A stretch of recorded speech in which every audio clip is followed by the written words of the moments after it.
Welcome back to the Gridiron Expert. We're continuing our Group of 5 conference recaps, and today we are breaking down the MAC.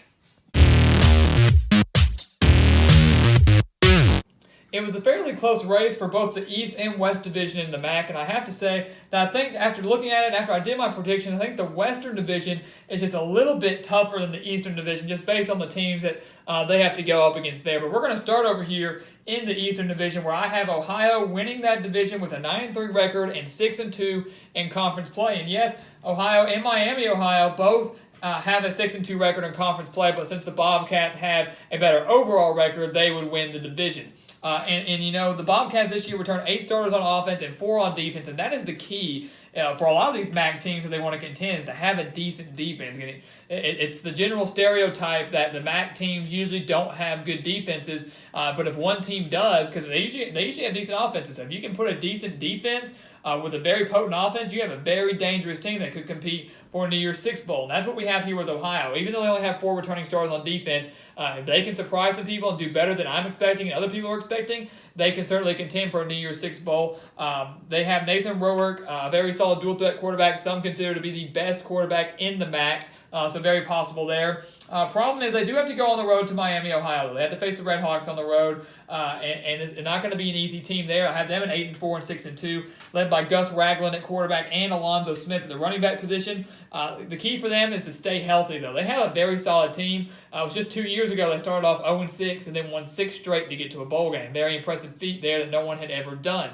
Last year went 5-7 in a year that was a lot of high expectations. But because of health reasons, because of injuries, they really failed to meet those expectations. This year, though, if they can stay healthy, especially with Ragland at quarterback, they will certainly be the biggest threat to Ohio for first place in the East Division. But right now, I'm giving the edge to the Bobcats. And that's pretty much it. Those are your top 2 teams, I think, in the East. And then you've got Buffalo in there, kind of middle of the pack. A team that some people think have maybe one of the better wide receiving cores in the entire nation, certainly in the MAC. But you've got Anthony Johnson, who had over 1,000 yards receiving last year. You've got Tyree Jackson at quarterback, a solid dual-threat quarterback that's going to be able to spread the ball out to these wide receivers. And then K.J. Osborne and Antonio Nunn also paired up with Anthony Johnson to help out with that wide receiving core. So a very solid core there for the Bulls, who went 6-6 last year and were not invited to a bowl game. So I cannot imagine that happening 2 years in a row, especially with the talent that the Bulls have. It is possible that maybe they improve and get to 7 wins. Maybe I wouldn't go as far as say 8. Maybe they can surprise a couple people, get to 7 wins or more, and definitely secure themselves a bowl spot. But right now, I have them pegged at 500 all the way across the board in conference play and overall. Then I've got Akron at 4-8. I know a lot of people might disagree with that, saying that Akron will be better, especially after making a bowl game last year, going 7-7 overall.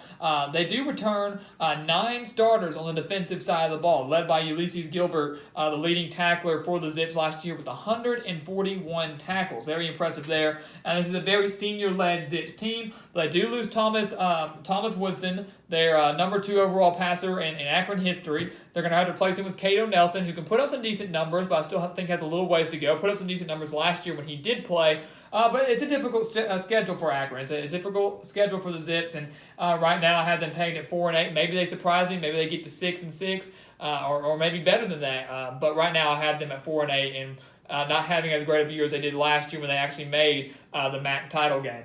And then Bowling Green and Kent State rounding out the East. Not a huge surprise there. Bowling Green, though, it went 4-8 in Mike Jinks' first year, went 2-10 last year. I got him back at 4-8 this year with a super, super difficult schedule. At Oregon, Maryland, at Georgia Tech, at Toledo, and at Ohio, plus the rest of the MAC teams that they have to face. So, once again, this is a rebuilding program. This is a rebuilding project for Mike Jinks. It takes some time. Usually they hit their stride in year 3 or 4, and it's looking like I'm going to say he might hit his stride in year 4 with the Falcons. And then Kent State, Sean Lewis is the youngest head coach in all of college football right now. His first year with the Golden Flashes will be this year. Last year they just went 2-10, so now they've got a new coach. They're making big changes, big scheme changes across the board. So unfortunately, I have Kent State not even winning a single MAC game this year and finishing just 1-11. Now some people can disagree with that, but honestly, Kent State's not going to make a bowl game. I think everybody would be shocked if they did. And I think yes, they went 2-10 last year. You would think they have to improve. But with a new head coach and all these scheme changes, I've got them just going 1-11.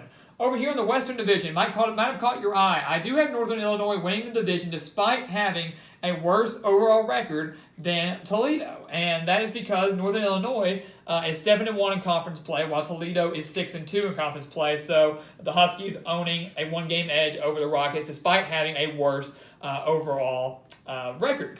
And so Northern Illinois, you've got Marcus Childers at quarterback. This is a Northern Illinois team that's extremely, extremely dangerous. Last year, almost beating Boston College, almost beating San Diego State, and then actually going on the road and beating Nebraska. So this is a Northern Illinois team that no one should overlook, especially in this Western Division. You got Sutton Smith leading a very strong defensive line for the Huskies. They do have to face Iowa, Utah, and Florida State, and that's where the overall record kind of kicks in. I don't have them winning any of those games. I'm sure not many people do anyways. Toledo doesn't face that many difficult non-conference games like Northern Illinois. So Northern Illinois will more than likely lose those 3 games compared to Toledo, who might lose 2 non-conference games or 1. Maybe that's why they have a better overall record than Northern Illinois, but I expect the Huskies to do a very good job in conference play. Then you've got Toledo at 8-4. We kind of touched on them a little bit. They lose Logan Woodside, a huge leader on the offense, one of the best quarterbacks in Toledo history, the number 1 overall passer in Toledo history. They went 11-3 last year and won the MAC last year, so it's very possible that they could make the MAC championship once again and try to get a win there and win it again. I just don't see it happening. I think that like over here with Ohio and Miami, Northern Illinois and Toledo are the teams to beat in the Western Division. I'm giving that edge to the Huskies. Then you got Western Michigan, Eastern Michigan at a dead tie, 6-6, both 4-4, both in conference play. And Western Michigan team, like Ohio, the defense is going to be the key for them because they have a solid offense. And if Western Michigan's defense comes together and plays super well, then they might be able to surprise some people like they did a couple years ago with PJ Fleck and compete in the Western Division against Northern Illinois and Toledo. But they do have to face, I believe it's North Carolina State. They've got Toledo. They've got Ohio. They've got Northern Illinois. They've got some tough games this year for the Broncos. I just don't see Tim Lester getting them back to where PJ Fleck had them just a few years ago. You got Eastern Michigan losing Brogan Roback, their star quarterback as well. So you lose a lot of quarterback talent across the board in the entire MAC.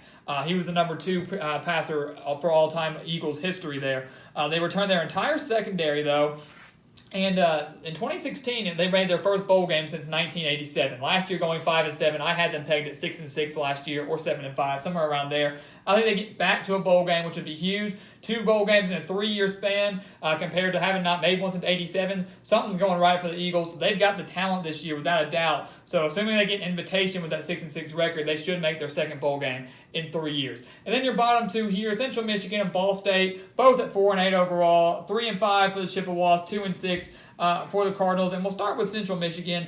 They went 8-5 last year. It was a great year for them before losing to Wyoming in their bowl game. They lose their star quarterback in Shane Morris to another quarterback gone. They only returned 4 starters on the offensive side of the ball and only 6 on defense. And listen to this schedule for the Chippewas. At Kentucky, facing a Kansas team at home that's much improved, another Power 5 opponent that's going to have 19 returning starters, at Northern Illinois, and at Michigan State. That's 4 of their first 5 games right there. More than likely, all going to be losses. Maybe they can get a win over Kansas. But right there, that's 4 losses to start off the season. So I don't expect a whole lot of the Chippewas this season. And Ball State's key is going to be to stay healthy, especially on the offensive side of the ball with 9 returning starters. This is a team that I do have pegged last in their division, but would not surprise me to see them pull off an upset or 2 and get up to 5-7 or 6-6. I love Riley Neal at quarterback, and I love this secondary for Ball State, and it would not surprise me that if they can stay healthy, can maybe slip up there after going just 2-10 last year. So it's certainly an improvement for them,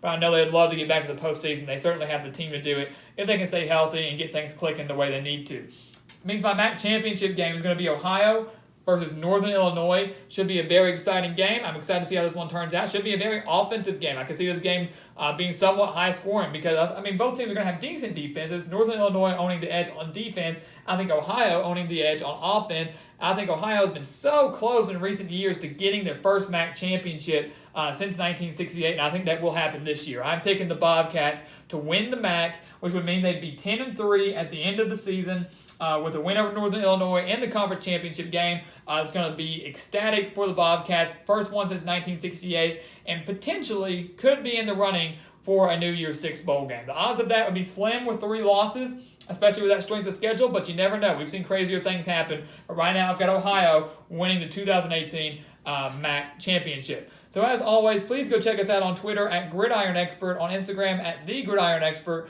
and always here on YouTube. Please continue to like, comment, and subscribe, and we will see you next time on The Gridiron Expert.